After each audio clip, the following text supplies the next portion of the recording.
heartbreak, what devastation in South Philadelphia after leading for a majority of the game, leading in the final few seconds, and a few bad choices down the stretch by the 76ers, and even, the big play by Kawhi Leonard. And you got to give them guys credit also on the other side, unless you look at some of the people in our chat going after the officials, the Sixers being stupid, all kinds of things. Welcome to the PHLY Sixers postgame show alongside my guy, Rich Hofmann. It's been a while. Rich Hofmann in the house. I'm Devon Givens with you. Derek Bodner will join us later on from the arena as we discuss this tough loss. Sixers now 39-34 on the season. They had this one. They kind of needed this one to steal this, going back on the road with Cleveland on Friday and then Toronto on Sunday with 10 games remaining before this final score, now 9 going forward. You kind of needed to steal another one. It was there for you. It was on your home floor. Had to get it done. Rich, this was a tough one, man. Devon, I think the other reason that the Sixers needed this game is that I thought they played pretty well for the most part. I thought their defensive activity was excellent for most of the game. They just couldn't score in the first half. Some big plays down the stretch. To lose that game by 1 point, I mean, it's tough, right? You have Tyrese Maxey trips over his own feet, right? That changed things. You give up 2 N1s on the final couple possessions, which is just a killer. And we'll get into those. Obviously, some interesting officiating at the end, some interesting reaction to the officiating from the Sixers. It was a crazy game. There's a ton to talk about. But yeah, I think that one's going to hurt, right? Like when you were battling, I think they're probably battling with Miami for the play-in. No question. Who gets to host that game? Miami has a terrible loss to Golden State last night at home. And for the most part, you play well. The fans are booing. The Clippers kind of looked dead in the water at different parts of this game. They were very lethargic to start. To lose that game is tough. So let's get into it. No, we have a lot to get into because, look, man, with it, you talk about the Chicago loss, all right? So they're tied in the standings there. They're both 18 games back. Miami, pardon me. And you come into this when you say, okay, you get a chance to go a half a game up on the Miami Heat. You do play the Heat in a few weeks. So you have an opportunity once again to handle your own business, control what you can control and not necessarily looking at the standings. That's up for us. That's what we need to do. But I mean, look, the tripping over the feet, that's one right there. That was a tough one because the Sixers had the ball. If you did not watch it, the Sixers were leading. They had a chance there going into the backcourt. Tyrese Maxey was getting the ball in the inbound, but he was moving so fast. He just flat out tripped over his own feet. And with that, the ball goes out of bounds. It goes to the other side, to the Los Angeles Clippers. And then the Clippers get 2 and 1s, as Rich talked about. But the first one, it was just, you're looking at these plays. Myself, Rich, and Bree were sitting there watching it, and the fouls occur. And you're saying, if you're going to foul them harder. Commit the actual foul where there's no and 1 opportunity. At the very least, they tie the game up. They get the 2 points at the free throw line, but you don't give them a chance to take the free throw after a made basket and get 3 points on the board where you're now trailing in the game. Then you get a big Buddy Hield shot where Rich is like, no, that's awful offense. Made the shot, so you're like, okay, great, but that's still awful offense. And then you come back on the other end, and Kelly Oubre commits another terrible foul where that's another and 1, and you don't foul hard enough where they don't get the shot off. And we're not talking about just guys. We're talking about Kawhi Leonard, right? So he was already having a tough game as it was. Well, he looked so old for most of the game. And he now looked 100 years old. And now you give him a chance. You give him an opportunity where he's in rhythm in the guts of the game. You know he's going to make these shots. You cannot allow that happen. So let's start with the Tyrese Maxey play, where at that point the turnover happens and he trips over his own feet. And we're sitting there, and again, I'm like, how does that happen? Well, he's moving too fast. Sometimes you just lose your balance when you're going as fast as he was, and he trips over his own feet. You commit the turnover right there. And as a result, as things happen, it just starts going haywire. You get bailed out by that Buddy Hield shot. But, Rich, let's start there with the Tyrese Maxey play. That's really where it started to unfold for them. That was 1 minute to go. 1 minute to go. He loses the turnover there. Amir Coffey makes 1 of 2 free throws. And Devon, this is important, though. That what happens after that play, I don't want this to get lost because I thought the Sixers, when they were small, when Paul Reed was in, when Mo Bamba was even in, I thought they made so many excellent plays at the rim tonight. Just hands plays, effort plays. Clippers missed a lot of shots around the rim, a lot of turnovers, a lot of blocks, where I just thought the Sixers, their defensive effort, man, they're playing pretty good defense over the past couple of weeks here. Like you're starting to see some buy-in from this group. And on that play, Kelly Oubre comes out of nowhere and he fouls, I think it was Amir Coffey trying to go for the dunk. Mm-hmm. And Amir Coffey only makes one of two. Yes. So it's part of the Kelly Oubre experience where that dude is just going to play hard as hell at all times. And right there, he saves a point because Amir Coffey only makes one of two. But then a couple plays later, the Tobias foul was bad. He kind of lost sight of Kawhi on the first one, a nice little off-ball cut. That was a very nice finish by Kawhi. The second one, when Kelly makes that foul, it's just you have to hack the hell out of him. You have to. There's no if make him earn it, man. And at the spot where Kelly was at, just let him dunk the ball, man. Like just let him dunk the ball. You have a chance to win the game. And look, it's the second time. I think there was a game against Atlanta earlier this year. I'm blanking on the player. It might have been Trae Young. It might have been Murray. It was somebody or Jalen. I think it was Jalen Johnson actually. Yeah. He had a dunk at the end of the game where Oubre fouled him. They were up 2 and he fouls him. Yep. And it's just like not a smart play. And it's a killer foul. And I really I don't want to be too hard on Kelly because I really liked his effort. I thought he did a great job against Harden for most of the game, like the way he was getting around screens. But that was really dumb. that was really dumb. And look, the Maxey piece, what did you see there? It looked like he just simply lost his footing, moving too fast, lost his footing, right? That's what you saw there? Yeah. I mean, I think it's funny. Like he probably should lose his footing more considering how fast he moves, right? Right. Look, that's a killer play, and I don't really know what else to say about that. Like that's a killer play. Okay, so Devon, here's what I want to get into though. The offensive possessions, because we talked about this. Yep. At the start of the fourth quarter, the Sixers just go small. They keep Maxey in, I believe, for the entire. Yeah, he played 44 minutes. He played the entire second half. They keep him in, and they realize, like, all right, anytime Tobias gets the ball, it's going to be a bad shot. Anytime Kelly gets the ball, he might get a good shot, but he's not really making any of them right now. So we're really just going to play through Tyrese. And he had a great stretch, kind of late third. Obviously, Buddy had that great stretch at the end of the third as well. Yeah. And towards midway through the fourth quarter, both teams going small. They decide, okay, we're going to go with the small ball. We're going to go with Tobias or Batum at center for the Sixers. The Clippers are going with like essentially Kawhi or PG at center. Just spread the floor out. Who can play 5-on-4 or 5-out offense better? The Sixers down the stretch, man. I did not like how they handled some of those double teams for Tyrese Maxey. Like, you got to get a good shot if you have 5 shooters on the floor, whether that's Batum on the short roll, spraying it out. I didn't like the shots I got. And frankly, Batum and Hield bailed them out with 2 really tough makes at the end of the shot clock. Yep. So I didn't like those shots. Here is what I'm going to criticize, though. Why is Kelly Oubre going one-on-one? They just left Maxey in the backcourt. It's kind of like a play that the Sixers have lost to. Are you talking about the final play?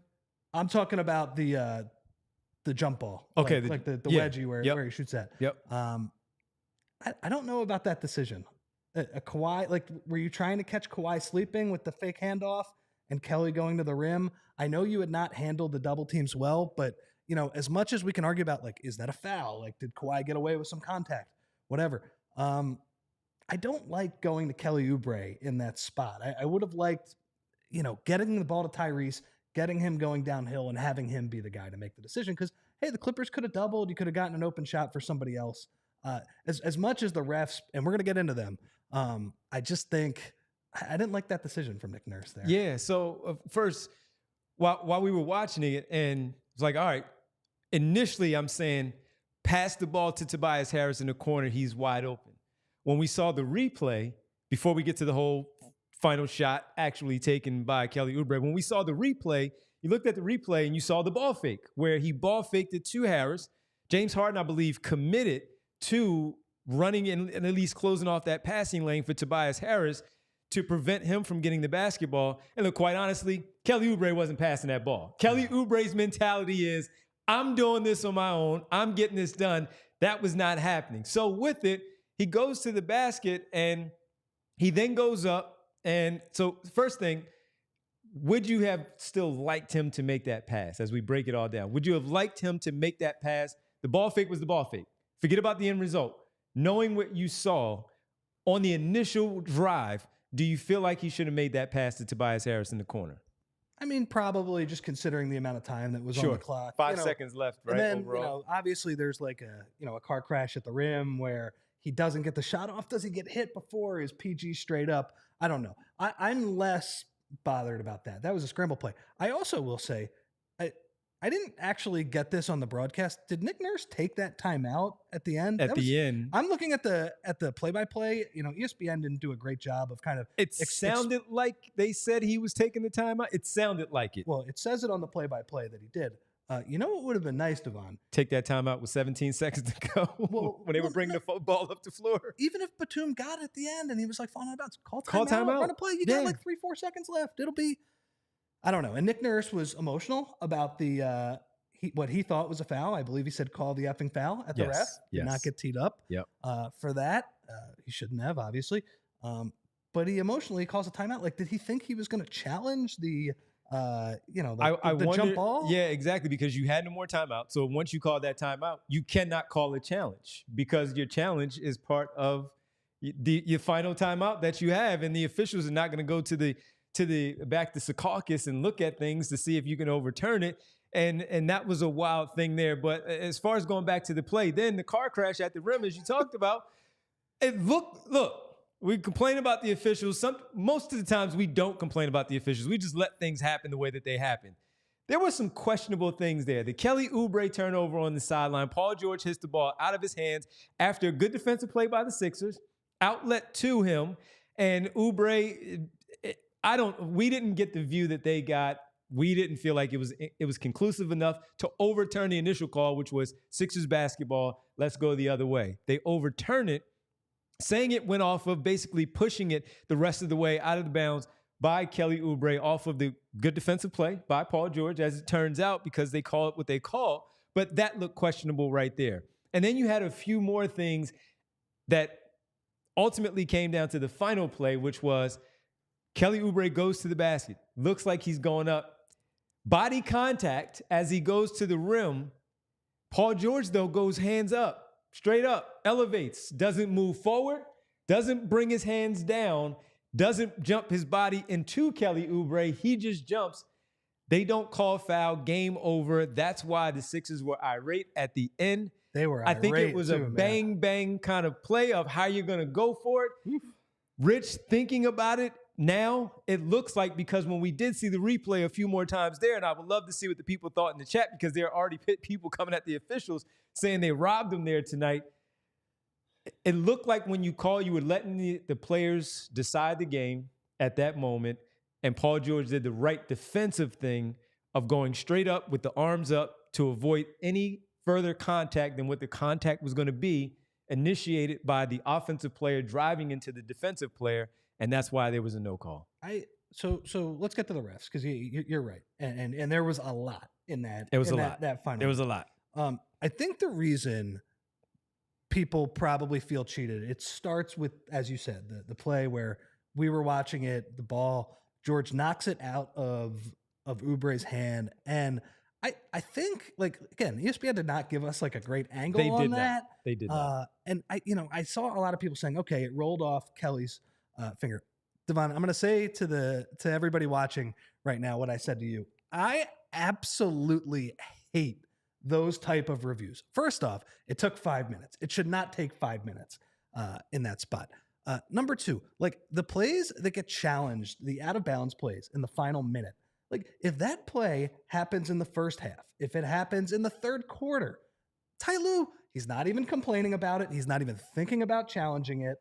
But in the final minute, then we get out the microscope and we look, who did the ball go off of? And I hate it. It's so bad. I hate it. And the other thing too, just as like somebody, like when we're playing pickup, right? Yep. Like the ball is always out on Paul George. It's always out on the guy who is like knocking it out. Yep. And because of replay, we have changed that rule, because like when we slow it down, it actually goes off the guy's finger at the final second. It is so annoying. I hated that.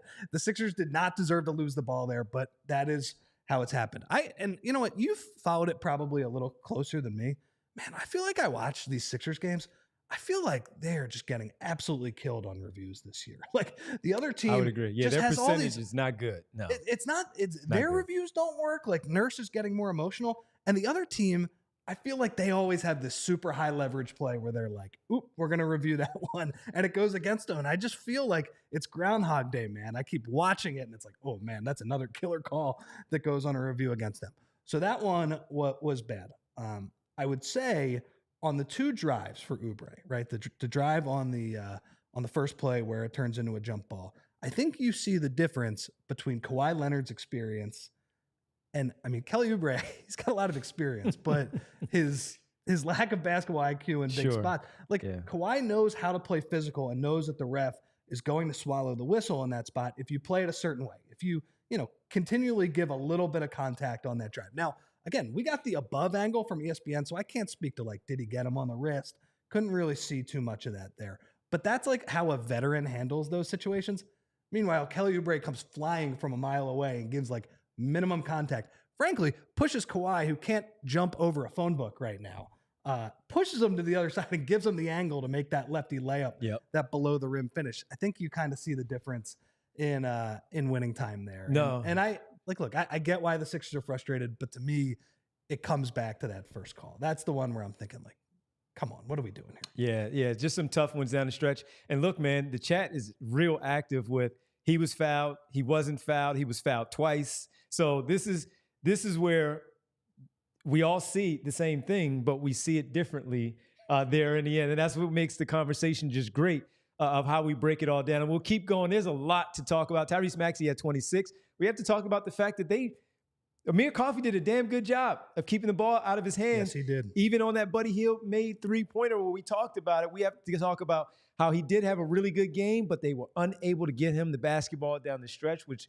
made others have to step up another level and win the game in the guts. That did not happen. But if you're having trouble with this game here tonight and you feel like, I need somebody to talk to, Devon and Rich are not helping me out at all tonight, I need to talk to a professional. Well, we're professionals, but maybe not to the level of BetterHelp. Our good friends from BetterHelp, hey, sometimes you just need to speak to some people with way more experience in this field, or maybe something a little more personal, a little more serious in your life. You need somebody to talk to. You're having a rough time, having a tough stretch in your life, and you need somebody to sit down to, where the professionals at BetterHelp, they help you out quite a bit. A lot of us spend our lives wishing we had more time to do things. Or the question, again, time for what? If time was unlimited, how would you use it? Therapy can help you find what matters to you so you can do more of what you need to figure out and fit into your life. Or just simply, again, having issues going on in your life. I know a few years ago, I had some things going on in my personal life where I needed to speak to some people. Sure, you have your family and you have your friends, but those professionals who do this for a living and can sit down, make you look at things differently and go through all the channels and walk you through all the steps. BetterHelp is one of those places, of course, where they can help you out there. If you're thinking of starting therapy, give BetterHelp a try. It's entirely online, so you don't have to get up and drive in your car or get through an Uber or get on the bus and go to see someone for this help. It's entirely online, designed to be convenient, flexible, and suited to your schedule. Just fill out a brief questionnaire to get matched with a licensed therapist and switch therapists anytime for no additional charge. Learn to make time for what makes you happy with BetterHelp. Visit BetterHelp.com/PHLY Sixers today to get 10% off your first month. That's BetterHelp, HELP.com/PHLY Sixers. Again, if you need to speak to anybody, speak to our good friends right there at BetterHelp. Also, as we sit here with you and we break down a few things, got to tell you about our good friends from Coors Light. Listen, after a tough day of work, after a tough basketball game, tough basketball finish, where your favorite team lost in fashion by 1 point that they did on their home floor, after you get home, Don't do it while you're driving. Don't stop anywhere else. Go home. You already have it in your freezer. From day-to-day annoyances, tough losses to your basketball team, the big stuff like not going to the playoffs. We're getting play-in, but not the top 6 maybe. It's easy to get worked up, but there's a better way, a chiller way. Turn your team's loss into a parking lot dance party at home. Too cold for a swim in Lake Michigan? Well, play a game on the beach. Light a bonfire instead. And enjoy choosing chill. When you choose chill, you reach for that Coors Light. Listen, we have to talk about this tough loss here. Maybe you can't get to your baseball game on Thursday. It's moved to Friday. You want to enjoy that as the weekend gets started. We have our great people there. Again, cold refreshment, perfect after you make the choice to chill after tonight's tough loss. You sit back, you put your feet up on the couch or whatever, on your coffee table, and you say, I had it. I'm sick tonight. I'm taking off tomorrow because I'm going to sit here and I'm going to choose chill and drink this Coors Light. When the mountain turns blue, it's as cold as the Rockies. Coors Light is cold lagered, cold filtered, and cold packaged for a smoother finish. When it's time to chill, open a Coors Light. It's mountain cold refreshment, crisp and refreshing as the Colorado Rockies, not the baseball team, the actual Colorado Rockies. When you choose to rise above it all, choose chill. Choose Coors Light. Get Coors Light delivered straight to your door with Instacart by going to CoorsLight.com/PHLY basketball. Celebrate responsibly. Coors Brewing Company, Golden, Colorado. So, yes, I want to point out, I thought Uptown Buck in the chat made a good point. The first call against Kawhi where, Tobias, it was not a particularly hard kind of off-ball foul. Like the Oubre one I thought was pretty obvious. Like I think you have to call that for the N1 on Kawhi. The first one, it's tough, right? Like it did not work out for the Sixers tonight. And by the way, the frustration that Kelly Oubre and Nick Nurse had after the game on the floor that we were able to see. Oh yeah, man. Yeah. Did you see the lip reading? I read one tweet and I caught the right tweet of what Kelly Oubre, someone said he actually said to the official 3 straight times. 6 straight times. 6 straight times. Sorry. Jeez. Can we say it on this pod? Is that what's the? You can say some swear words if you want. Okay. You're quoting basically what Kelly Oubre said. I'm quoting what Kelly Oubre said. I am almost positive. Like I read his lips. I think a lot of people came to this conclusion. There are 3 refs, obviously. They were standing all together, and he said, "You're a bitch, you're a bitch, and you're a bitch." And then he said, "Your mom's a bitch. Whoa. Your dad's a bitch. Whoa. And your grandmom's a bitch." Jeez. So that's a fine. That's going to be a fine. I don't know about a suspension, but that's a fine. I don't know how far they'll go. And I say that to say it's important because, Rich, they have 9 games left. They have some tough games here on the schedule. And he's one of your best players remaining on offense. Oh, man. And as flawed as he is, like he helps, man. He really helps. Like he did a lot of good things in this game. And he pointed at him. Oh, man. And there was like some right in there. Jeez. Look, Kelly was heated. Hey, Kelly's going to get a lot of cool points from a lot of Sixer fans with how he responded at the end. And the same for Nick Nurse, man, going after. Now, look, we also thought that Nick Nurse probably should have called one of those timeouts there when they had you talked about the 5 seconds off the initial jump ball and grabbing the possession of the basketball. Call timeout. You also, had you had the timeout left, right? Yeah. But you also had the ball off of that rebound where you probably should have. No, it was the one before that where they probably should have called timeout when they came up the floor. And again, you did not get a good look up there at the floor. So maybe a timeout should have been called on one of those few possessions. But Nick Nurse going off the way that he did against the officials, number one, before the jump ball, did not get the foul call there. Oubre at the rim with Kawhi Leonard. And then at the end, challenging again with Paul George at the rim, no jump ball there. Nick Nurse is going crazy. Coaches, players having to hold them back. I don't know what else could have been done from the officials at the end of the game. You can't give them a tech. You can't do anything. So the officials are sitting there taking it. But man, they were irate, as we said, at the end of the game. I didn't love their offense at the end. Let's get back. That gets to the Maxey point. Yeah, and I just thought the Clippers.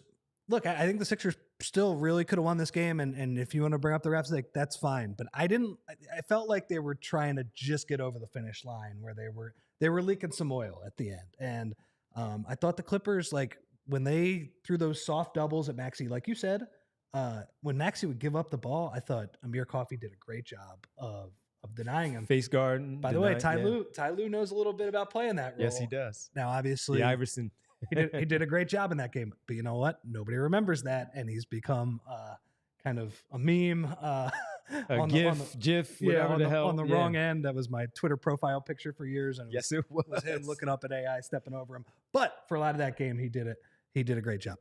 So, I just thought once the Clippers said, and we've seen this a lot over the last couple of weeks. I know you guys have been talking about it. Like, it's the same thing Mike Brown did the other night after Maxey had that great first quarter. He's like, look, I'm getting the ball out of your hands. You are not beating us.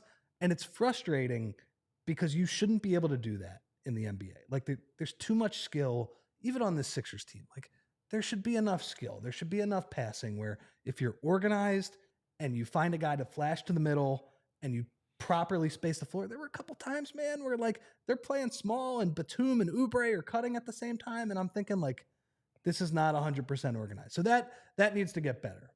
But like, again, like the defense was really good for most of the game. And I think that is a little bit frustrating because I think Tyrese, until Joel comes back and we can talk about this, some very vague but positive updates today. Sure. I've never seen a more vague / positive update. Just get the guy on the floor.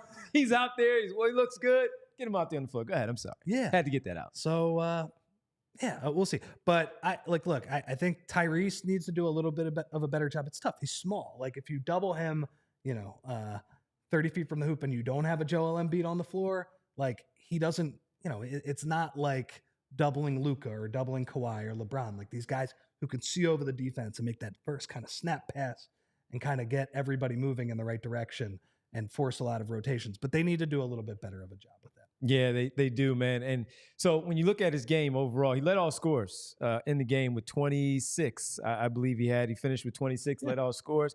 He had some really good moments in the fourth quarter. As you talked about, he shot the ball overall pretty well, 9 for 20, so just under 50%. He was 3 for 8, got to the free throw line, missed 1 of his 6 out there on the floor. He had 8 assists. He had 7 boards. He had 2 block shots. He had 1 steal and just 2 turnovers in 44 minutes of play. So overall, he was good. He had to do a little bit better, though, as you said, on that one play when he gave the ball up.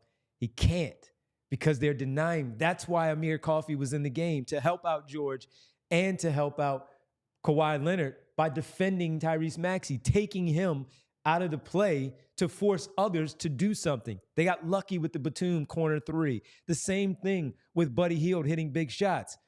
But outside of that, in that final minute, nothing, Rich. Nothing. Yeah. And look, I think he probably got a little bit tired, man. Like he might 44 minutes. Playing 44 minutes, and that's, he slips. 44 minutes running as much as he was. Totally. To get the ball and then to do something with the ball. Totally. And look, I don't think it shows up in a lot of his game, but, when the margin is as slim as it was tonight, that plays a role. By the way, I agree with Nick Nurse keeping him in the game. I was so sick of watching everybody else run offense. Like, it needed to start with him. And, dude, in the fourth quarter, like late third, early fourth, he did some really good things. Like he found Buddy Hield on it's kind of a play that JJ Redick and Ben Simmons used to run, kind of like the shooting guard comes up and slips the screen out for an open 3. The Clips got confused a couple times. There was one play where Maxey, he shot like a 30-footer, and that was because Amir Coffey was trying to switch. B-ball Paul, really good screen, and Tyrese said, "All right, you botched that switch. I'm gonna shoot a 3." There was a play in transition I really liked that he basically was patient and he let Tobias run the lane, allowing the Clips to catch up. But he saw like, okay, once Tobias runs that lane, I have James Harden on me. I'm going to roast him one-on-one. Yep. And I think they probably could have done a little bit better of a job, trying to attack Harden and forcing him to guard one-on-one. But look, we get it. Like, they are not as talented right now. Asking him to do this much is a lot. So I'm not like furious with him or anything. but you probably needed like 5% more from him. And I understand why you didn't get it. The other thing too is part of the reason he was gassed was the Clips were attacking him pretty relentlessly in that fourth quarter with Paul George. And it's funny, like I'm really enjoying his activity on defense. Like some of the PG had an N1 on him, but Tyrese is like contesting that shot. He's like, and you've seen it for a while now. He's getting those blocks. Yeah. Where I'm thinking like, man, that's like a really good contest, but it's just a nice finish by PG. He's obviously taller, a little stronger, all those things. Maybe not much stronger, honestly, but he did get the shot up over him. So, like, look, I like Tyrese, but again, it's the story of his season right now. Like, he is being asked to do a ton with very little offensive help. And you know, I think it's going to be a good learning experience. Yeah, let me ask you about that, because we'll get back to the game in just a second, everybody, and get to your super chats and some more of your chats. We'll hear from Derek from the arena in just a bit when he has time to join us. What have been your thoughts of Maxey overall? Of course, the great games that he's had 50s, he's had 40s, he's had some games where he's taken over in the fourth quarter. Clearly, the game that he played against the Clippers, 4 days ago in Los Angeles, where he was phenomenal. What are your thoughts on, of course, we've been here for some big games together, the ones that we've done, but what are your thoughts on how much he has made that jump to an all-star, to be the player that he is right now, showing what he has shown, clearly not a number one, but having number one moments and still getting them over the hump at times. But your thoughts overall on his fourth year, and especially going into this season where he's going to be in all NBA conversation, and up certainly for his extension. He probably won't get it though. No, he will not. I don't think he will, but he'll be in the talks. Which will save the Sixers a little money because that's tied to the contracts. You know, I think it's been a great learning experience for him, man. Like, you know, even when he has struggled, and part of the struggle for me is like, it's not even something he's going to see a lot. It's when he's getting doubled 30 feet from the hoop. I'm not sure he's like 100% sharp and knows what to do when that happens, but like he's electric. And, you know, Derek wrote about it the other day for Diehards. If you want to go read it, like he's forced to shoot mid-range shots. Remember early in Maxey's career, he shot all those floaters and they were pretty when they went in. But I think Doc Rivers and Sam Cassell said initially, like, man, that's like a 40% shot. Maybe you never get fouled on it at the 2. You need to start like shooting more threes, getting all the way to the rim, those things. But now that he's being thrust into that top option role, he's got to get back to the mid-range, right? He's been a pretty good layups and threes type of guy. But when you're that top option, you do have to shoot some mid-ranges sometimes. Like you get the ball at the end of the clock, like you're forced to make a shot. And sometimes the best shot you can get is a mid-range shot. So it hasn't been perfect.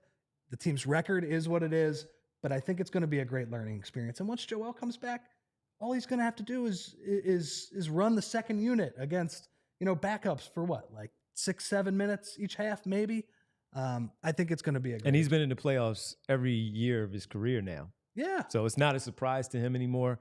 Seeing these coverages that he's seeing how they're blitzing him to get the basketball out of his hands, it's no longer something that he hasn't been ready. He's not prepared for to face in the playoffs, because when and if Embiid comes back, which we think he's going to come back, Embiid's going to get the attention. Yeah. But they're going to still do things in making Embiid get back into actual game shape, get his legs underneath him, and Maxey's still going to probably have to do a lot of work there.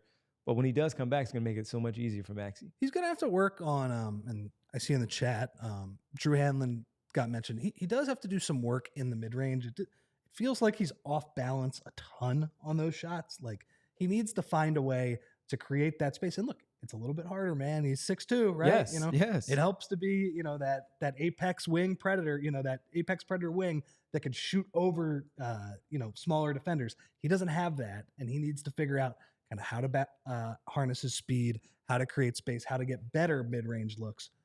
I'm pretty confident he's going to do it. The guy just continually gets better. He works. He works and earn it. And go ahead. I'm sorry. Yeah. You have anything else on Tyrese? No, I think he's going to be fine. I think his season has been fantastic. The money that he's going to get, he has earned it. Deserved. He's earned it. If you're the Sixers, I think you're thrilled to pay it. Yeah, $200 million. And look, Rich, last season, when it looked like he was going to get that extension, I was questioning if he should get the max. I felt like he should get a lot, 100 plus whatever he was going to get. But the max, I was like, I don't know if I'm ready to give him $200+ million. He has probably earned, well, no, he has earned that this season, elevating himself into an all-star, a bona fide number 2 behind Joel Embiid, face of your franchise, certainly one of the better young players in the league, especially at the guard position. I'm thrilled to see where he can elevate his game, and showing the defensive chops that he has shown, also something that I'm very excited to see. And with that, we got to give Tyrese Maxey the Bagels and Co. player of the game here tonight. How about that, Rich? You good with that one? I'm good with that. He's the Bagels and Co. player of the game. And if you know about us and Bagels and Co., of course, our weekly stock report. Stock up, stock down, either one, up, down, all that stuff. Of course, our stock up, stock down, Sixers stock report brought to you by Bagels and Co. Brooklyn-style bagels made right here in Philadelphia. And if you're hungry, you're ticked off, you want to go home and eat, maybe you have taken our advice and going to Bagels and Co. Got a few bagels, still have some at home. They're fresh, they're still ready to go for you. You have that right there prepared for you. Huge bagels, biggest bagels in Philadelphia. I looked at some. I was online. I'm saying, you know what? I'm hungry. If I have the opportunity earlier today, I want to go. In the different locations that they have them, Fishtown. I saw them. They're going to have a new location, which is better for me, in Ardmore, which I'm looking forward to. So I can't wait to do that one. Fishtown, Northern Liberties, and the ones in Florida that we talk about also when we tell you about all the great places that Bagels and Co. are there. Again, large variety of bagels there, 15 to 20 to choose from.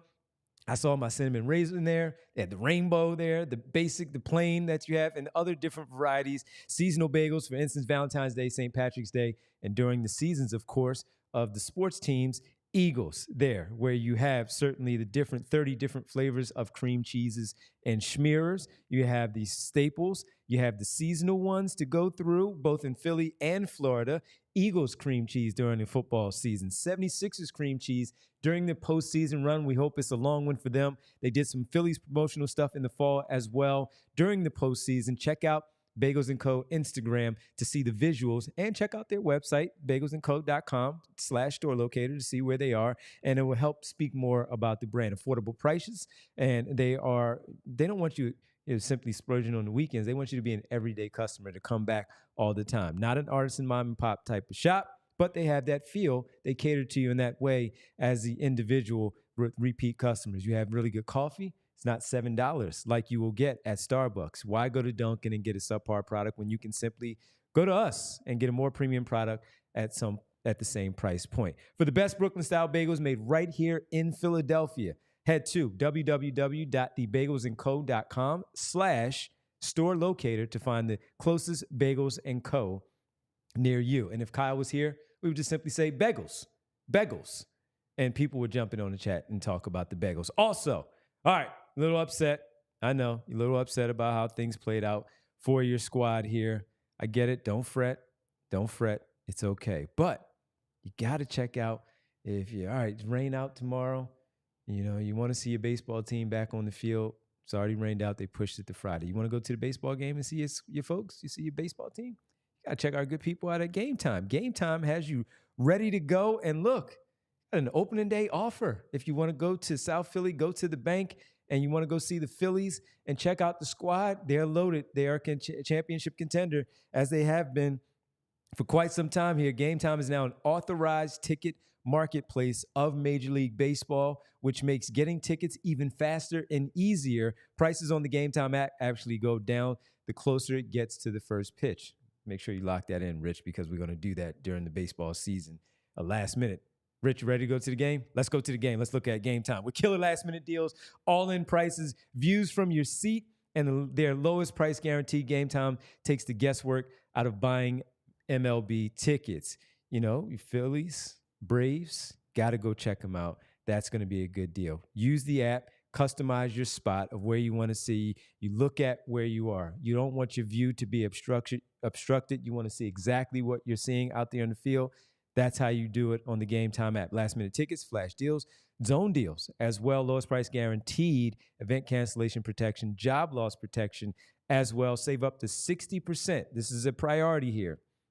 Last-minute deals, you can save up to 60% off buying last-minute tickets for sports, comedy, theater, and more. Make sure you check it out. Lowest price guaranteed. Take the guesswork out of buying tickets with GameTime for a limited time. All users can get 20% off any Major League Baseball purchase of $150 or more in the GameTime app with code FIRSTPITCH. Terms apply. That's code FIRSTPITCH, first pitch, for $20 off from March 25th to April 14th only. Download the GameTime app today. Last minute tickets, lowest price, guaranteed. So I just looked up because somebody mentioned in the chat. Keith Pompey just tweeted, in a post-game video review, the officials determined that a foul should have been called on Paul George in the closing second. He says second. I'm sure that's that last play, what I've called the car crash. Yes. However, no foul was called and the Clippers escaped. So I don't know if that was a pool report. Those pool reports are pretty, they're pretty weird. Like you've been there for them, so explain them. Yeah, I did it actually during the Giannis ladder game last year because the Bucks reporters were not happy about. I think Joel fouled Giannis pretty hard earlier in that game, and they wanted a review. And you're just like, I don't know. You just talk to the official, and you're just like, because there's a designated person who has to do it. I bet it was Keith tonight, and you just ask like, so did you screw up that call? And this official has to be like, what's the official like in that moment? Are they like stern? Are they? I had John Goebel last year, just like very stern. You know, not intimidating because you've talked to many people, but for not a lot of emotion, not like a lot of time for me. Right. You know, and like, look, he was polite, but yeah, it's not the most comfortable situation in the world. Couple guys I want to shout out real quick because I don't want to get lost in the entire game. That was one of Mo Bamba's better games, Devon. Like, he's been, frankly, not fun to watch for most of this year. Right. I thought he was like really good in a lot of this game, like scoring over Zubats. He had that one. Was that like a lefty alley-oop that Lowry threw him and he put it down? Like, when I think Bamba is going to have a good game, I think he's just going to luck into some pick and pop threes. Like, I'm not banking on him to be active around the rim, blocking shots. I thought he was actually really good tonight. So shout out to him, one of his better games. And I thought Buddy Hield played well too. Obviously the shooting. He needed this. He needed this in the worst way. Obviously the shooting, but I will also give him credit for a couple things. I mean, he blew by Harden on one of the plays as well. Good to see a couple threes go in. Man, he had a couple of awesome contested rebounds where he outfought the Clippers. There was that one play at the end of the game on the left sideline. He actually missed the corner three. Yep. Baseline drift. Tobias hits him and he misses, and he just completely outworks. He just rips that ball from Norm Powell's hands. And I think Kelly ends up scoring on that play. Good game for Buddy. And they need it because he has not been very good lately, as you and Derek just talked about. Yeah, big game, of course. That's going to be up for the Sixers on Friday. We'll update. That's the Cleveland Cavaliers game. And by the way, we're going to be on the road. We're going to be at Deke's Barbecue. Come on, Rich. I know you love barbecue. Sure. So love it. I know you love barbecue. So we're going to be at Deke's Barbecue, and it's going to be our on-the-road show. We're on the road, Deke's Barbecue, where we will have a pregame show. We'll watch it with you and certainly do a post-game show. All three of us will be back together. Kyle, Derek, myself, Brianna will be there. And we hope that we see you there for the Sixers and the Cavaliers. Sixers have had their number this season, even without Embiid. They're playing poorly now, too. They lost to Charlotte tonight, I believe, too.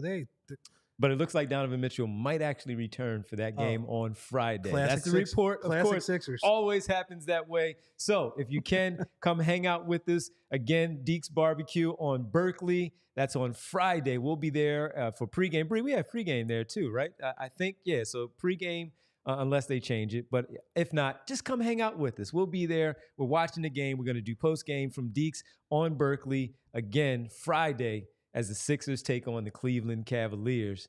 And then we have our watch party. There we go. Back here at the studio as the Sixers, they better beat the Raptors on Sunday. Yeah, they better. Let me ask you real quick. What did you think about the Clippers tonight? What did you think about, you were in the arena. What did you think about Harden getting booed? It didn't feel like Mike Breen did a good job on the broadcast saying like, look, this is loud, but I was here for the Ben Simmons game as well.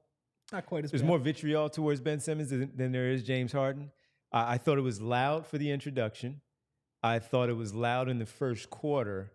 It remained throughout the game, and I left in the third quarter. But I think people kind of backed off a little bit. And you also look at, when you talk about the Clippers, he was the one that was having a pretty good game in the first half. He was 4 for 8. He was 2 for 5. He had 11 points, 6 assists, 3 rebounds, block shot, and a steal. in just under 20 minutes of play overall. So with it, man, I mean, you look at what he was doing, the way he was playing also had them back off a little bit of the booing. The Clippers themselves, after seeing them for 2 games in 4 days now, they don't look good. They don't look right. Not impressed. And you talked about Kawhi Leonard seemingly losing a step. He was awful. He had 10 points in the fourth quarter, which they needed, of course, helping them out at the end with a couple of those there. And ones, Paul George stepped up there with 11 points in the fourth. He had some big shots from Norm Powell. Amir Coffey at the end of the second quarter going into halftime, a big 3. Another big 3 towards the end of the third quarter there for Amir Coffey. So I thought some of their reserve players, Terrence Mann also, when they couldn't score early, made some plays. So, but when you look at them as a contender, and when they had that 25-game stretch, I believe it was, when they were just rolling through the league, not just the West, the league. They were the best team in the league for about almost 2.5 months. They were really good. And that's when we were saying, oh, James Harden, they figured it out. They finally figured it out. But now on this back end, they don't look as good as they did in the first half. Now they can turn it up in the playoffs. Sometimes you have veterans that kind of coast a little bit and they take their time and they do what they do. They know how to play once they get to the postseason. But the playoffs, of course, as we know for James Harden, not just here in Philadelphia, but also in his past, hasn't been all that kind. The same for Paul George. Hasn't always been that kind, even though I was there, again, I was fingers crossed, biting my fingernails, pulling my hair out in Phoenix when the Clippers were playing the Suns in the Western Conference Finals. And I was telling the story. We were sitting in the family section, and it was like, Reggie Jackson is hitting every three-pointer. Paul George is getting anything he wants. That was his best playoffs in a while. Yeah, and the difference was his team, because Kawhi was out. He was out. There was only a certain ceiling they could have hit, and he hit it. I think they probably would have liked that sort of Paul George performance in another playoffs when Kawhi was healthy, right. You know, instead of hitting the side of the backboard in the bubble. Speaking of hitting the backboard, by the way, did you see the play where Russ saved it and he like threw it off the backboard? Yeah. There were a lot of people after that game on Sunday saying, man, they really need Russell Westbrook back. And I get it. It's the energy. I appreciate his energy. I like that he has, somebody who has won an MVP has accepted the role of being kind of the Energizer Bunny off the bench. Mm-hmm. Like, when he shoots the ball, is he just like guessing on like where it's going? Like it is some of those ISOs, man. It's a rough watch, man. There's not a lot of finesse to Russ's game at anymore. his best in his Thunder days. At his best, the jump shot, the mid range. Yeah, it was like Joel Embiid automatic at that time. Once he figured out, of course, the teams couldn't stop him going to the basket the way Maxey is doing now, going 100 miles per hour, but he's not Tony Roten. He understands how to stop and control himself there at the rim, and then he got that mid-range jumper going. He was phenomenal. So, but the Clippers, though, if they play the Pelicans in that first round, I'm going New Orleans, man. Yeah, they don't look good. And look, some of it is we've been here before. James Harden towards the end of March, towards the end of the season, for some reason, this game will always stick out in my mind. It was his first year. It was when he came aboard at the trade deadline. They played the Detroit Pistons in Detroit. It might have been like early April 2022. And Isaiah Stewart locked him up. They switched 1-5, and he was dreadful. And it's just like, I can appreciate Harden. Harden as a basketball kind of thinker, and like some of the passes he makes, he's just like such a smart player, and I get it. But man, when things are going poorly, there is like nobody in the world who gives you less confidence, makes you more queasy about giving him money in the future, makes you just scared of what the playoffs are going to look like. Man, like there's just something about him where even as the Sixers are struggling right now, and look, they stink right now. I get it. They played well tonight. I want to give them credit for that, but they've been really, really bad without Joel Embiid, which isn't their fault. They're not a very well-constructed team right now. They save their cap space, all that stuff. But man, like there is a James Harden on an expensive team looking for a contract when things are going bad. Man, there's just and they don't have much of a choice. There is no worse feeling than that. Yeah. They've got the new arena. Steve Ballmer wants his guys there. They still don't have Paul George, and I was hoping we had enough time to talk to you about that. If we do, of course, the Paul George stuff in the offseason, we'll get to that. But we have, real fast on the update, Chicago is now 4 games back at the Sixers because Chicago won tonight as they took down Chicago they beat Indiana 125-99. So a little surprising there. They won. Indiana stays a little closer. They don't completely run away from the Sixers. Yes, so they are still a game and a half back of the Indiana Pacers, who hold the 6th seed. But this win tonight would have helped. They're half game back of the Miami Heat. They needed that one because they do play the Heat in a few games here, so they needed that one. Sixers right now still need to hold off Chicago because you still want that 7. If Embiid is back and he's on the floor, Embiid in Philadelphia instead of going to Miami would be perfect for that one game. And of course, if you win that, you lock down that 7 and you probably take care of, we'll get into a series with Milwaukee. We got a lot of super chats. We're going to get to them. Real quick, Devon. One thing, too, if you just look at the schedule strength for the Sixers right now, they have the 2nd easiest schedule strength in the league. They have all of those bad teams at the end. They have Detroit. They have San Antonio, although, I've been watching a lot of Wemby highlights recently. Man. Maybe if he's not playing, then that's definitely a bad team. Toronto, Memphis, and Brooklyn as well. So look, there are games they should win.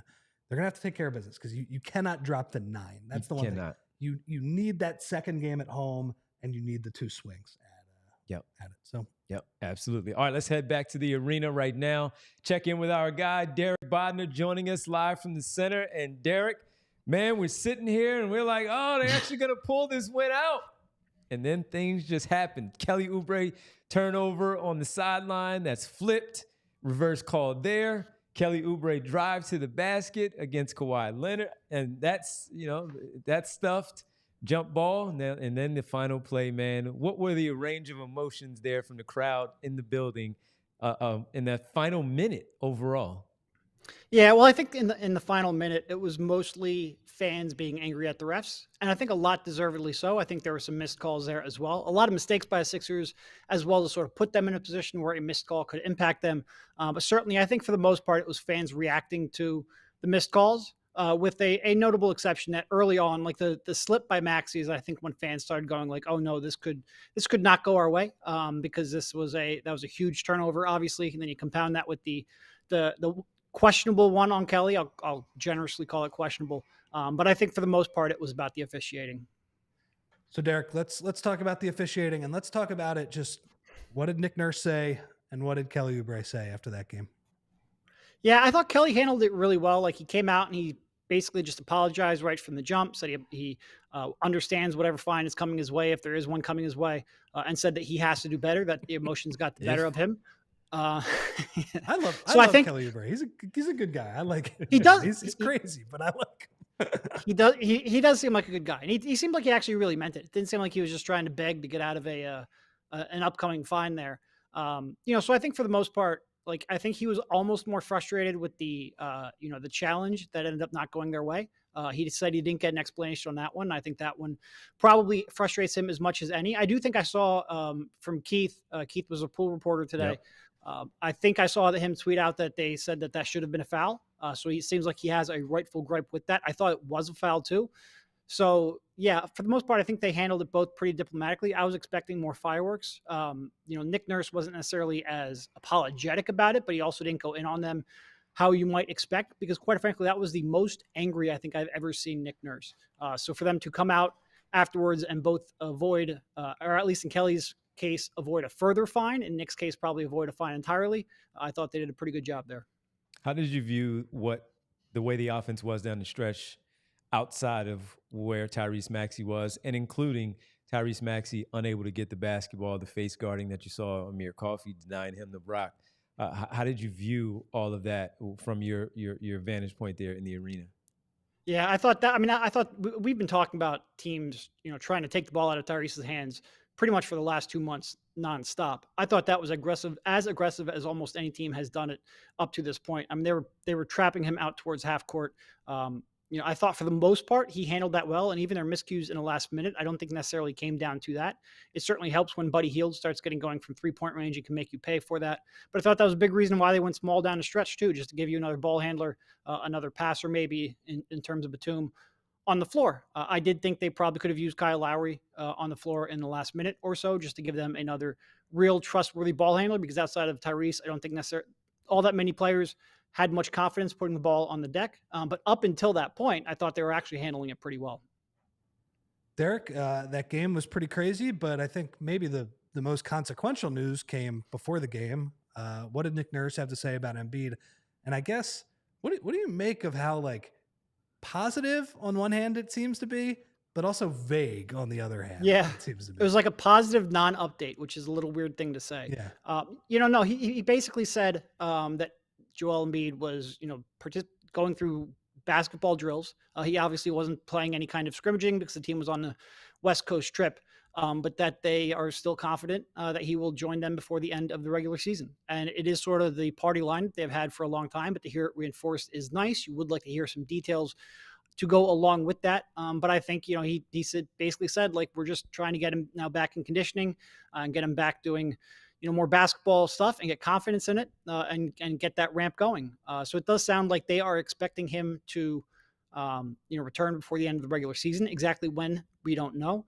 I do think they're being a little cagey, probably on purpose. I do think this is the kind of thing where you're not going to get the details you want until he's pretty much ready to play. But I did see that update from Woj saying that they are confident he will play. I think he even said a couple of games in the regular season. So that does sound like a good update. Woj said, it's not a matter of if, but when. So again, not exactly a timeline here, not exactly a specific return to play schedule, but seemingly optimistic. Derek, real quick. Well, we could believe money, or we could believe Woj, or we could believe Money Mar. I'm not sure. Well, I guess we'll find out. What did Nurse say about? He also said something about Rocco and Melton too, right? Yeah, he sort of said that they were optimistic that they could get them back before the playoffs. He did say that Covington was closer than Melton. With Melton, they're still trying to work on pain tolerance is a way that he phrased it. So it was sort of like, I felt like Covington was a positive update. Melton, it still seems like we just don't know.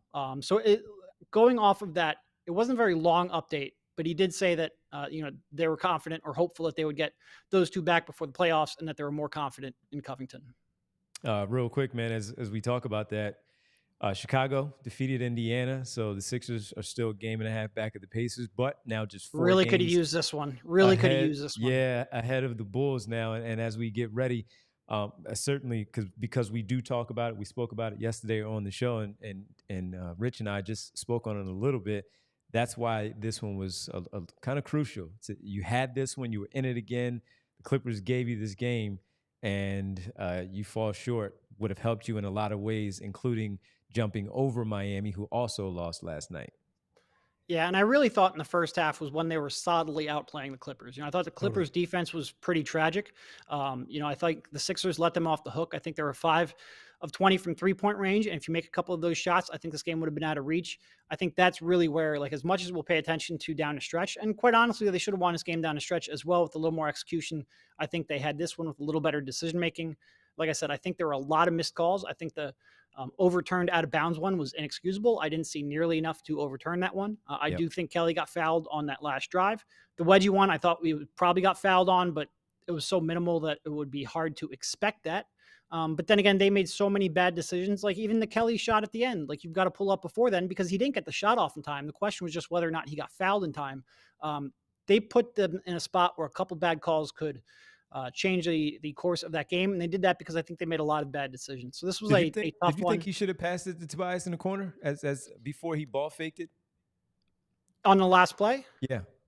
I just would have liked for him to, maybe pass it. Maybe even just try to force a floater or a pull-up jumper just because you have to get the shot off. Like you can't hope that both, Kawhi fouls you and then you get the call from the refs. I just would have liked almost pretty much anything. I don't like relying on a foul in that situation. All right. That's all I got. Tough one. Man. It was a tough one. It was a tough one, and you have Cleveland next in there, and there are at least some reports out there today that Cleveland and Donovan Mitchell are targeting the 76ers game for Friday night. So perfect, right? Perfect. Yep.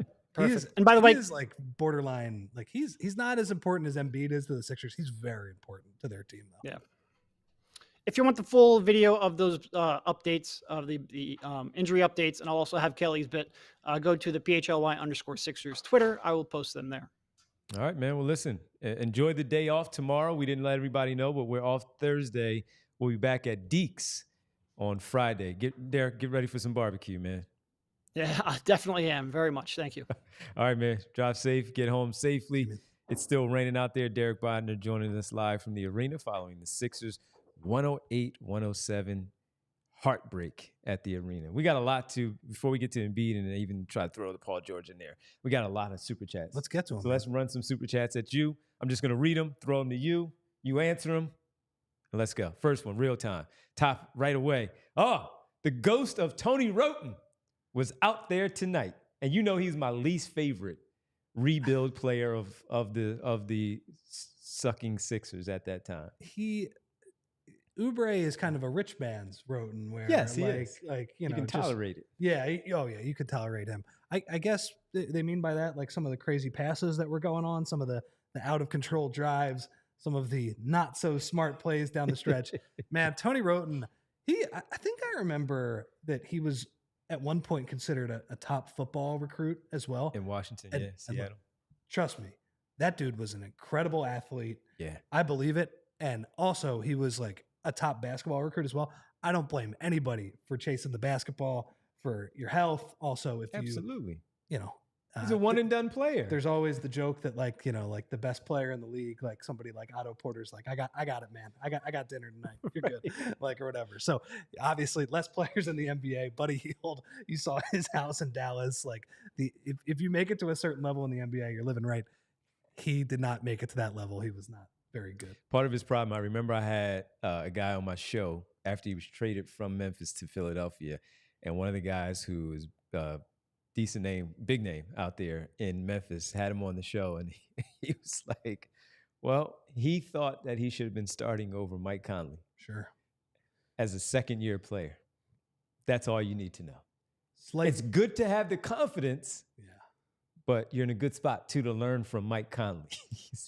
Two lefties, 2 point guards, slightly different skill level and feel level between those two. Yeah, if Tony Roten was playing and you were sitting in the third row, man, you had to have your head on a swivel. You had a chance, man. Yeah. You had a chance of touching the basketball in that arena. Baba Jide next, checking in with us and saying Oubre getting a big fine soon, but it's worth it. And as Keith told us, speaking to the pool reporter, they missed it. Yeah, he's still going to get fined. But, he's going to get fined. But it seems like, I guess we didn't take that into account on the last play. I wonder like what the rule is when he doesn't get that shot off. I guess you blow the whistle at the moment of that foul, right? And I guess he's shooting two because 2 fouls in the last minute, right? And right. Absolutely. You got upheld on that other one. So Kelly's probably shooting two to try and win the game. Again, like the TV angles were not great. And the explanation was that PG was moving sideways. It had nothing to do with... So I stand corrected because I thought he went straight up. Well, I think he did go straight up, but we couldn't really see where his body was moving. And the refs, I mean, I would say to their credit, but I don't want to give them credit because... You know what would have happened, though? Kelly Oubre would have split a pair and we would have went to overtime. That's exactly and we would have been starting our show right about now. No question about it. Davon, a.k.a. Schoolboy Beats, says that boy Tobias was Casper after the first half. He finished with 14 points in the game. He finished with at the half. He did not score in 10 minutes and 28 seconds of the second quarter. So he had in the first half 9 points, 5 points in the second half.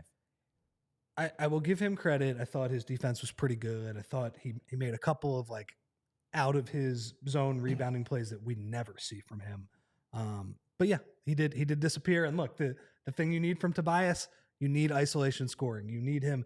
The fact that they had to give the ball to Maxey that much, Nick Nurse at the end of the third quarter is just like, all right, we're going to live with Tyrese ISOs and just you take the shot, you make the decision every time. I think it was in part because like Tobias can't really get a good shot against James Harden in isolation. You know, he's throwing grenades to players. There was one possession where he threw a grenade to Paul Reed because he couldn't get a good isolation shot. So yeah, I agree. All right, let's keep it moving. Go to Bernard, our buddy Bernard checking in. Nick Nurse guessed wrong. Should have stayed with Bamba late in the game. Lowry was brought here for the late game moments, and he wasn't used. Tough loss. It's tough. I mean, I understand that. Like, I think Lowry, in terms of ball movement, especially if the other team is going to double Maxey on every possession, right? Lowry is a willing 3-point shooter, and he's a smart player. And I think his weaknesses get masked in that environment, right? His weakness is that he can't really score one-on-one. He can't get in the lane. Well, if you're kind of giving him the read by doubling Tyrese Maxey and giving him open shots, maybe you would play him. I would say, though, that I thought Buddy Hield was playing pretty good down the stretch. Yeah. And, if you're going to keep Tobias in to guard Kawhi, I'm not sure who you're going to play.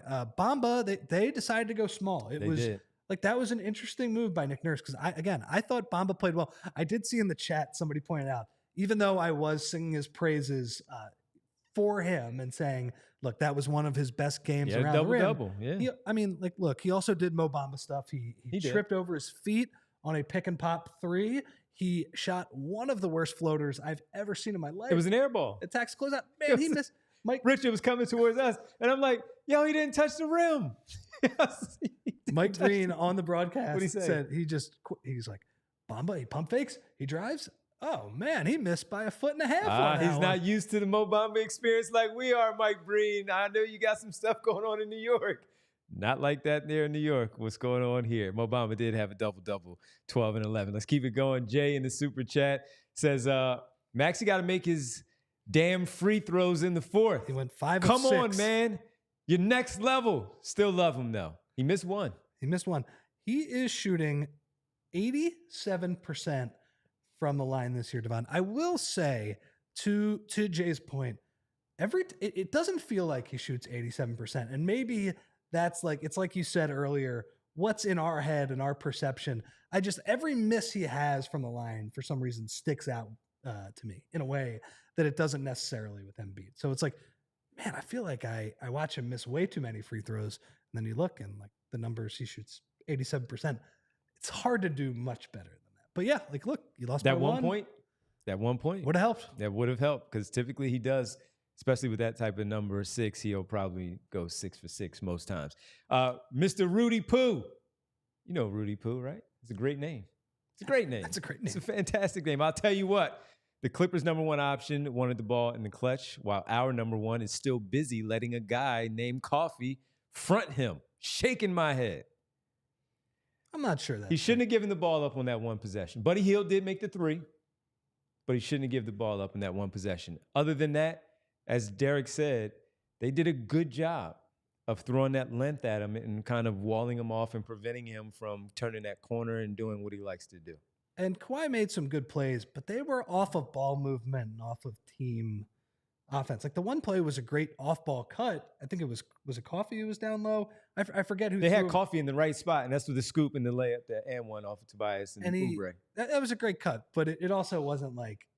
Look, Kawhi is one of the best, Devon, of all time in the playoffs of just being the Terminator, just creating a one-on-one mid-range jump shot, just completely just shoving guys off him with his shoulder and getting in and shooting that line drive shot. He's unbelievable at that.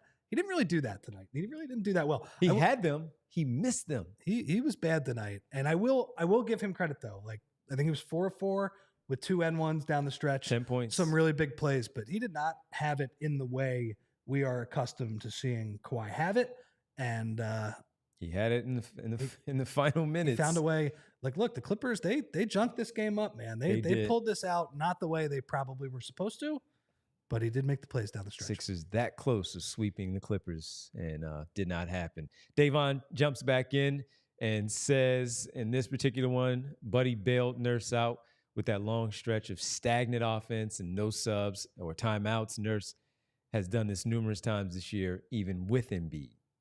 I agree with that. He made a couple plays that the 3 he made at the end, which was, man, that was like a 28-footer. Like, that was deep. Yeah. I mean, I was watching with you, you were like, oh no, like, that's a bad one. It went in, and it was just, that was the example of bad process, good result. And, I thought that was going to get the Sixers over the line. He also had a nice driving kick to Batum at the end of the clock.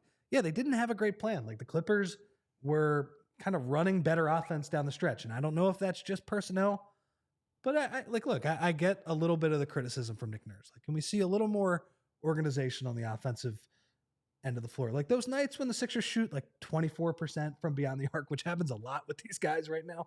Can't really blame him for that. But yeah, I thought the Clippers got easier stuff. Now, that said, they have all of their guys. Sixers don't have Embiid. They don't have a lot of their depth players. Exactly. So is it that surprising that the Clippers are getting better offense down the stretch? In that sense, no. Yeah, especially if those guys were hitting like we're accustomed to, this game wouldn't have been close at the end. It just wouldn't have been. No, I thought Tobias, Kelly, Kyle, even Tyrese a little bit. Some of their ISO defense against Kawhi and PG early on was excellent. Now, look, the Clippers probably should have made more of those shots, but the Sixers did a good job. They did everything they were supposed to, and that's another reason losing this game sucks, because I thought their effort was really good. Yeah, they deserved it, and the Clippers junked it up at the end, as you said. Real quick, Devon, too. Derek said it. Their offense let them down in the first half, man. They just gave up too many transition buckets. Like, the way they were guarding in the half court was awesome. They just needed a couple more of those threes to go down. To only be up 4 points at halftime, it wasn't enough. They were outplaying them by more than that. Clippers 13-2 in the first half, fast break points. Yep, there you go. All right, Rudy Poo back again. Says Maxey needs to cut off ball and let his gravity suck in the defense like he just stood backcourt. Not good in clutch minutes. Look, I think there are counters that can be made, maybe set him a back screen or whatever. I think that was the design play, though. I think they were using him as a decoy on that final possession, which I find a little bit questionable, but I think they said he has that gravity. If we stick him back by the other free throw line, Kelly Oubre or, whoever he was Hield doing the Harris, dribble handoff, they're going to have, a 4-on-4 setup here, and they're going to be more. But I agree with you. Like, if they are guarding him that far out, you have to make them. Here's my problem, though, with the other four that were on the floor with him with those back cuts. And the way they were defending him, it's going to be really difficult because I don't trust anyone outside of Batum to make that pass. That's a great point. I don't. I just don't. Now, they may force it, but then they may not and hold it long enough where they decide, okay, I'm going to pass it, and it's too late, tipped away, going the other way like it was in the first half. That's my only concern with that. And there are two guys that were on the floor for that entire stretch. I mean, look, think about the other three guys, right? Kelly is probably the best passer of the three with the way he's passing now. Don't trust Tobias to make a quick decision. Buddy played well. I do not trust him to make a quick decision. No. Yep, agreed. Batum, I do, though. All right, we go to our good friend, You a Fraud. He has two. Quick question for you guys. If the Sixers miss the playoffs this year, would they have a top 15 draft pick? Well, if you miss the playoffs, they're going to be a play-in team. It's just a matter of where. But if you're a lottery team, you're in the top 14 as a lottery team. And that was the question, right? Would they be a top 15? So, yes. So it'd have to be the records of where the other people are to be 15, 16, 17, 18, all that stuff. It would be like 12, 13, or 14 probably. I mean, they would have a chance in the lottery, but yes, they'd be in the top 14. Yeah. And finally, hit the like button. It's free. You a fraud. Love it. My guy. You're not a fraud. You're the man. You're the man. You're absolutely the man. All right, real fast on the Embiid front, your thoughts on should he come back? How different will this team look? What are you looking for? Let's say it's 5 games, final 5 games against those teams. What are you looking for from him in those final few? We'll see. And I think that's a lot of this, Devon. We don't know exactly what he's going to look like. We don't know.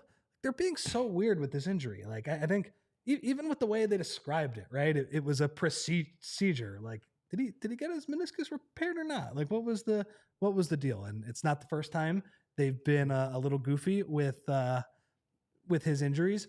Look, I think, but from most of the context clues, you listen to everybody, you listen to the Sixers. This felt like a 6 to 8 week injury. We think if they are confident in him coming back in the next couple weeks, it does seem like they were on the conservative side of that. Good job. Let him play. I don't know, man. Can he get in shape? That will be the big thing.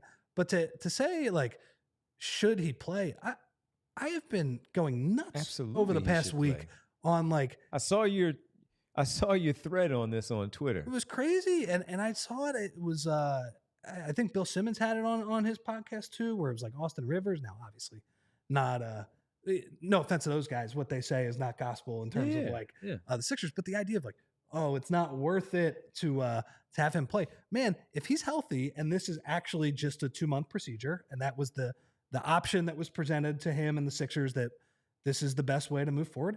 If he's good to go, who cares if they're the 9th seed? Give it a shot. Like, Like if he's 100%, what are you going to tell one of the best players in the world? Hey man, like we were playing at a complete elite level with you. We're not even going to give it a shot. We're not even going to try. No, of course you're going to give it a shot. And yes, I understand. It'll be tough sledding, like to have to win a play-in game and then probably play Milwaukee. I would love it. Get in that 7 or 8 spot. Give me Milwaukee in the first round. Let's see it. That would be so much fun. Rivers, man. Rivers on the other side. Did you see them completely choke last night as well, too? They are playing a little better. I do not think they are an inspiring team. I get it. Like they're not unbeatable. You can beat them. Totally. And the Sixers have had better stretches than the Bucks' best stretch the entire year. Like the Bucks have been pretty healthy. I know Middleton has been out for a lot, and that's a big deal. But he has been better since he's come back. Totally. Yeah. But Dame and Giannis have both been pretty darn healthy this year. Mm-hmm. And the fact that the Sixers earlier this year had much better stretches of basketball than the Bucks, their top level has been better. So look, they might lose in the first round. They might lose in the play-in. But if Joel is good to go, let's see it, man. Take a swing. And Paul Reed wants that guaranteed year number 2, man. Year number 2. Totally. For people who don't know, he signed a 3-year deal. Year number 2 is only guaranteed for Paul Reed here in Philadelphia if the Sixers make the second round. And it never seemed like this would even be a question. But here we are because of injuries. And people say, like, it's a waste of time. Just try. Gotta play. Just try. Tim Legler and Adam Mars on the All-City NBA show. Tim Legler said, if Joel Embiid comes back, the Sixers are going to be a problem in the playoffs. Totally. Like, the Bucks are not going to be happy to be playing against Joel Embiid and the Sixers. No. All right, seen Paul George 4 times last couple of days, and I know you've seen him, watched him all season as well. Do you? No. Off season? No. Max him out? Not for a max. No. Okay. That's the only way you'll get him because he wants a max.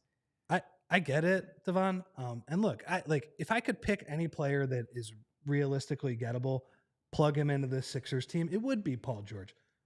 He's my age, man. He's my age, and you got to give him a max for 4 years. I think it starts at $49 million.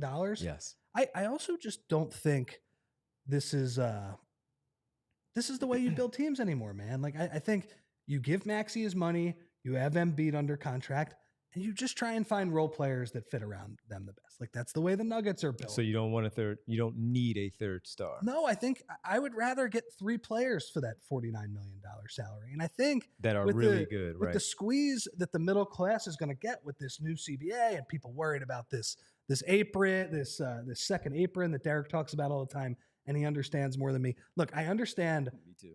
I am the person who will fully admit, like, when somebody's just like, oh, no, you can't max out Paul George. That'll be a terrible contract. It's ridiculous. Just make smart moves. Like, you telling me to make smart moves is not like a plan. Like there's a finite amount of talent in the NBA, but I think there are other ways that the Sixers can weaponize their cap space. KCP, Caleb Martin, guys like that. I would be more interested in finding players that fit around Embiid and Maxey. And I get it. It's not a great free agent crop, but that's how I would go about it, because I like having Embiid and Maxey as your 2 guys. I am willing to move forward with that as your group. You need shooting, you need defense around him. And Paul George would absolutely provide that, but he's only one guy. Yep. All right. Final one, man, as we get ready to go away. You a Fraud asked the question about the lottery and all that stuff, where the Sixers, would they be in the top 15? The Sixers currently are number 15 in the standings as of right now. There are games to be played tonight, but as of right now, Philadelphia is 15. The Lakers are 14. Golden State is 13, courtesy of Portland. Houston has 12.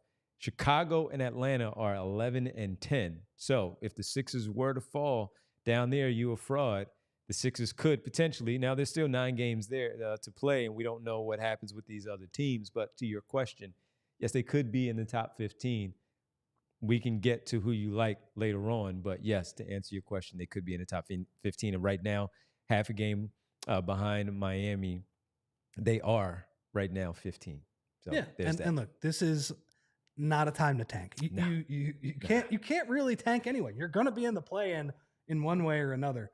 Also, man, this is not considered to be a good draft. No. The idea of getting the 14th best lottery odds in this draft, get Joel back out. Trade that in a second. Get Joel back out there. Trade that in a second. All right, let's get out of here, man. We got a lot of people to thank, as we have many people to get to. First off, let's just start off with all our people in the super chat. Davon, you a fraud. Bernard, I know Bernard was in there as well. Mr. Rudy Poo a couple of times. And we thank you all for, again, donating and watching and contributing to the show. We appreciate it. Real time, Baba Gide, also there in the super chat. Hey, Ron, Cannoli, Money Mar, we thank you as always. Jay the Jungle, our boy Al, the 2-minute warning. What up, Al? We also have Winona checking in. The Bull RJ, Tyler Zuli, our buddy, checking in there. Flyers lose, scoring 5. Sixers lose, being up 15. Phillies postpone. Less than fun, 72 hours. I hear you, Tyler Zuli. We appreciate it. Mr. Midrange in there.